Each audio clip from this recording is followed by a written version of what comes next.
Muy buenos días, queridos amigos. Esto es Amanecer con Jesús, con el pastor José Gómez. Y seguimos en nuestra lectura el modelo de la transformación social del Antiguo Testamento. Vamos a hablar de nuestro capítulo 4, la revelación del maizal. Este mandamiento que hoy te ordeno obedecer no es superior a tus fuerzas, ni está fuera de tu alcance. No está arriba en el cielo para que preguntes, ¿quién subirá al cielo por nosotros para que nos los traiga y así podamos escucharlo y obedecerlo? Tampoco está más allá del océano para que preguntes, ¿quién cruzará por nosotros hasta el otro lado del océano para que nos lo traiga y así podamos escucharlo y obedecerlo? No, la palabra está muy cerca de ti. La tienes en tu boca y en tu corazón para que la obedezcas. Deuteronomio capítulo 30, versículo 11 del 11 al 14. Me encontraba en algún lugar en Boise, Idaho y Des Moines, en el estado de Iowa. Todavía recuerdo el suave rodar del auto por las extensiones interminables de trigales y maizales a ambos lados de la carretera. La hora del día, el ángulo de la luz, la temperatura, el cielo azul despejado son tan reales para mí. Y en ese momento, como cuando Dios me habló por más de un año, me había resultado evidente que los cristianos estaban perdiendo una parte importante de la revelación de Dios. Mi generación había avanzado bastante en la evangelización de toda criatura con el mensaje de salvación, pero no tenía ni idea de lo que significaba el discipular a las naciones.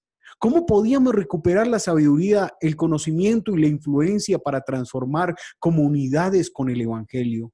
Tal como la iglesia ha hecho a lo largo de los siglos. ¿Cuáles son las claves? Yo entendía que nuestro mensaje evangélico estaba incompleto, pero ¿cómo íbamos a restaurar la revelación total? En mi búsqueda traté con hombres, mujeres piadosos que parecían darse cuenta del mismo déficit de la influencia de la iglesia. Un hombre de Dios como Tom Marshall pastoreaba una pequeña iglesia en Nueva Zelanda y este hombre tenía una gran visión de la función que desempeñaba la iglesia en la edificación del reino de Dios y su influencia en la tierra. Después de conferenciar en la Universidad de Hukun en Kona, lloré durante varias horas con mi corazón quebrantado por nuestro mensaje evangélico diluido. Mientras lloraba, hice la siguiente oración: Señor, tienes que mostrarnos el camino de regreso. Tienes que volver a revelarnos grandes cosas acerca de la vida del reino más allá de la salvación. Fui tan constreñida por el Espíritu Santo que me sentí como si estuviera sufriendo un ataque al corazón. Señor, tienes que revelarme a mí o moriré de necesidad. Visité varias veces al pastor Marshall y le hice las mismas preguntas que había hecho a otros, pero en esta ocasión estaba segura que él conocía la respuesta. Tom, ¿cómo vamos a hacerlo? ¿Cómo vamos a discipular efectivamente a las naciones? ¿Cómo vamos a poner pies a la visión? Su respuesta fue sencilla y brevemente inmediata: no tengo ni idea. Dios no me lo había revelado todavía y eso fue todo lo que dijo. Si Dios, que me deprimí, me quedó corta, el hombre con más clara visión en mi campo de investigación no tenía respuestas que ofrecerme. ¿Qué esperanza me quedaba?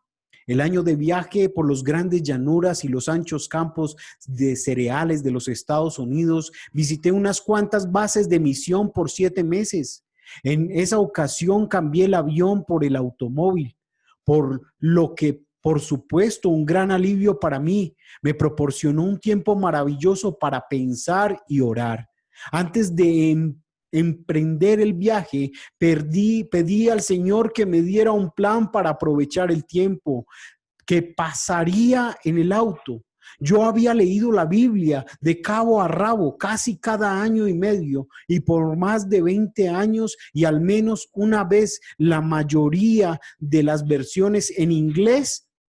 Sentí que Dios me proponía para el viaje la sencilla tarea de escuchar la Biblia de Génesis a Apocalipsis. Nunca olvidaré aquella mañana en medio de las inmensas llanuras. Caí finalmente en la cuenta. Toda mi vida cambió a partir de aquel momento. Iba escuchando el libro de Deuteronomio cuando de repente fue como si me hubieran dado oídos para oír lo que había leído tantas veces y nunca comprendido. Me di cuenta de que el pasaje que acababa de oír trataba de la ley de Moisés y estaba enseñando leyes civiles, formando un gobierno, y de pronto aparecía un pasaje que trataba de economía, luego de la familia y de la salud, después de las leyes y así sucesivamente. La luz se coló en mi pequeño cerebro. La revelación penetró como un rayo láser. La tarea de Moisés consistía en discipular a toda una nación y enseñar a un pueblo que había sido esclavo por más de 300 años a construirse y gobernarse como nación. Moisés tenía que enseñar a Israel principios divinos acerca del gobierno, de la economía, la familia, el sacerdocio y todo el ámbito social dado por Dios al hombre. Dispuso de 40 años en el desierto para llevar todo esto a cabo y tuvo que escribirlo todo. ¿En qué había estado yo pensando mientras leía los libros del Pentateuco unas 20 veces? Se me había enseñado a indagar en las escrituras ciertos temas de salvación, del pecado, del perdón y de la oración y de la justicia y la guerra espiritual. Y estos grandes temas están aquí porque son parte importante del mensaje del Evangelio. Yo había leído los libros alegóricamente, aunque está claro que son registros históricos de sucesos que tuvieron lugar en el espacio y en el tiempo.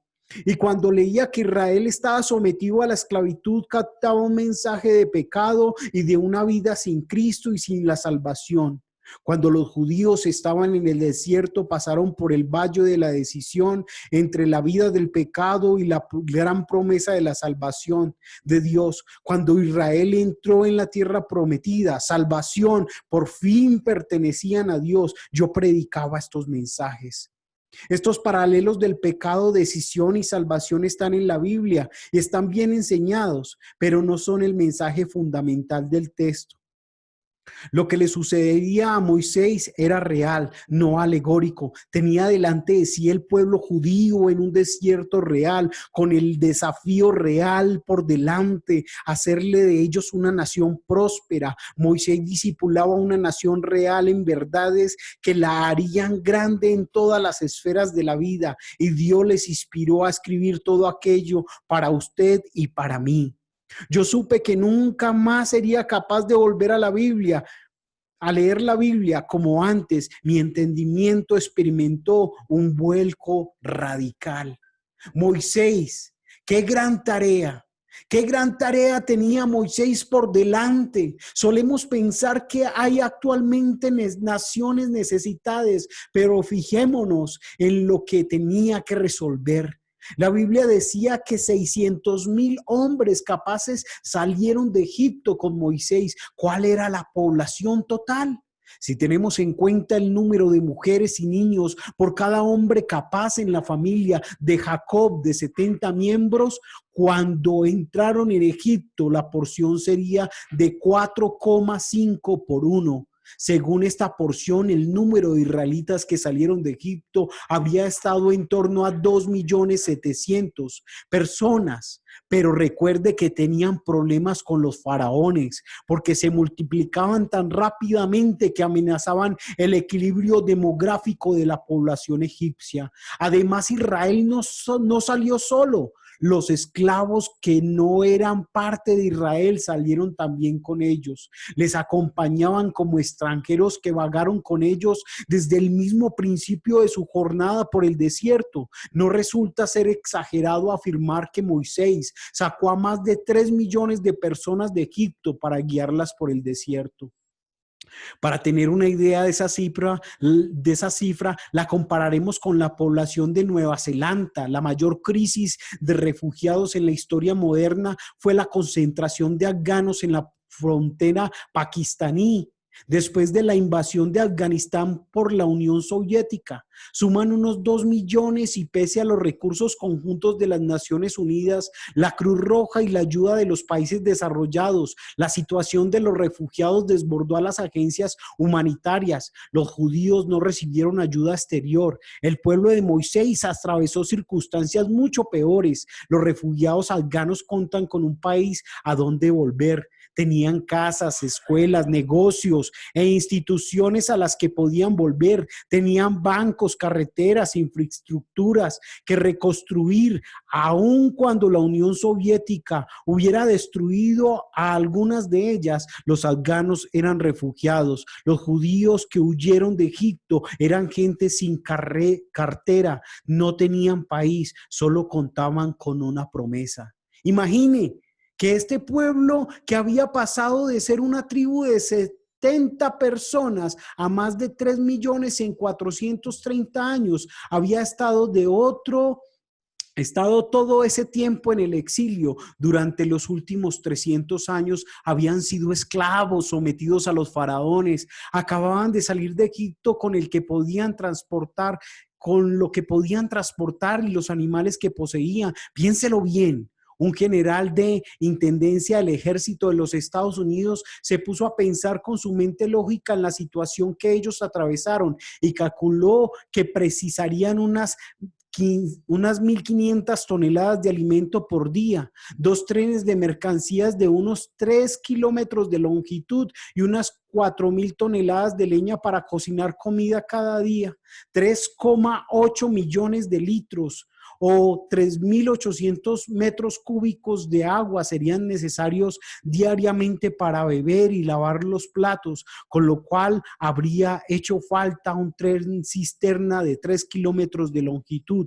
Su campamento habría sido 2/3 el tamaño de Rhode Island. Además, eran pobres, no tenían escuelas, no tenían gobiernos, no tenían economías, no tenían tierras, no tenían ejércitos, no tenían industria, no tenían agricultura, no tenían sistema religioso. Era sin duda alguna la masa de la población más grande, más subdesarrollada que había existido jamás sobre la faz de la tierra. Comparada con cualquier nación de hoy, podamos imaginar, Israel estaba en una situación mucho peor. A este pueblo Dios le dijo: tú eres un pueblo, pero yo haré de ti un pueblo. Él prometió a esa tribu en tal condición que llegaría a ser una gran nación y que las demás naciones admirarían su grandeza y serían bendecidas por medios de ellos.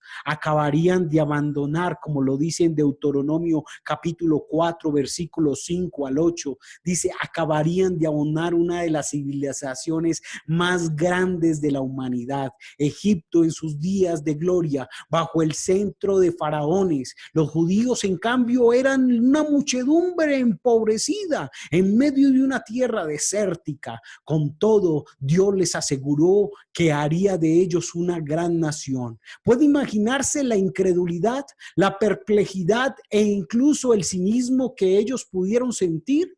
Sin embargo, en este periodo de unos 300 años, Dios lo hizo de ellos una de las naciones más seguras y quizá la más grande sobre toda la tierra. Adquirieron aquella reputación tan notoria que en 3 siglos todo el mundo conociendo hablaba de Israel. Una reina de la península arábiga oyó hablar de las maravillas de este gran reino y decidió comprobar lo que se decía por sí misma. Emprendió viaje hacia el norte, pasó a Egipto, la gran nación del pasado. Su viaje hacia el norte la condujo hasta Canaán. Escuche esto, en Primera de Reyes capítulo 10 del 1 al 10 dice: la reina de Saba se enteró de la fama de Salomón, con la cual él honraba al Señor, así que fue a verlo para ponerlo a prueba con preguntas difíciles.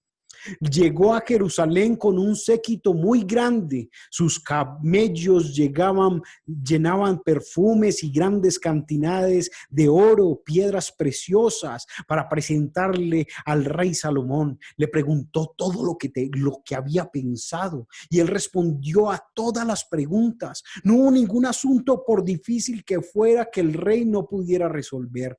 Y la reina de Saba quedó atónita a ver la sabiduría de Salomón, el palacio que él había construido, los manjares de su mesa, los asientos que ocupaban sus funcionarios, el servicio y la copa de los camareros, las bebidas de los holocaustos que ofrecía en el templo del Señor. Entonces le dijo al rey: todo lo que escuché en mi país acerca de tus triunfos y de tu sabiduría es cierto. No podría creer nada de eso hasta que vine y lo vi con mis propios ojos, pero en realidad no me habían contado ni siquiera la mitad. Tanto en sabiduría como en riqueza, superas todo lo que habían oído decir. Dichosos tus súbditos, dichosos estos servidores tuyos que constantemente están en tu presencia, bebiendo de tu sabiduría. Y alabado sea el Señor tu Dios, que se ha deleitado en ti y te ha puesto en el trono de Israel, en su eterno amor por Israel. El Señor te ha hecho rey para gobernantes con justicia y rectitud. Luego la reina le regaló a Salomón 3,960 kilos de oro y piedras preciosas y gran cantidad de perfumes. Nunca más llegaron a Israel tantos perfumes como los que la reina de Saba al rey Salomón le obsequió. Dios hizo una promesa y la cumplió.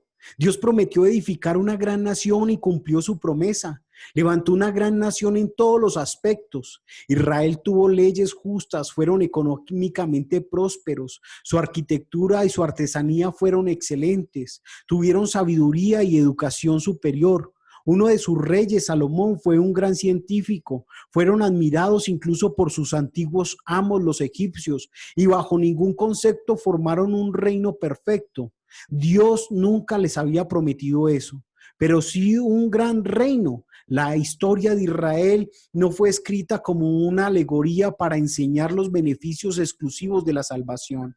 Aunque desde luego este tema se puede extraer del texto, es historia. Aconteció en el tiempo y en el espacio a la gente de carne y hueso, a una nación concreta. La lección para nosotros es: si Dios lo hizo una vez, puede volver a hacerlo. La aplicación de la verdad de Dios puede y debe transformar comunidades y naciones.